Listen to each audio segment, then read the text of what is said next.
A vlen një kurban për një njeri, apo vlen një kurban për një familje? Dhe shet që të njerëzit diskutohet, apo fillon një lloj hutije tash, a është një kurban për një njeri, a është një kurban për një familje? Këtu duhet të jemi të qartë. Në pagesë dhe në niyet, në kurbanin e vogël hin një njeri, një.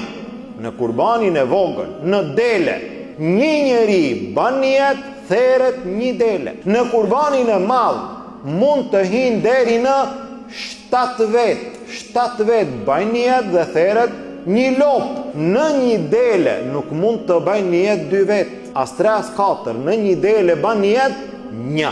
Nuk mund të paguajnë 2 vet. Sa është një kurban kaq? A i bajmë ne 2 paret bashk dhe therim një dele? Jo, një e ban pagesën, një e ban niyetin. A mjafton një kurban për një familje? Mjafton një kurban për një familje. Çka nënkuptohet një familje? Një shtëpi.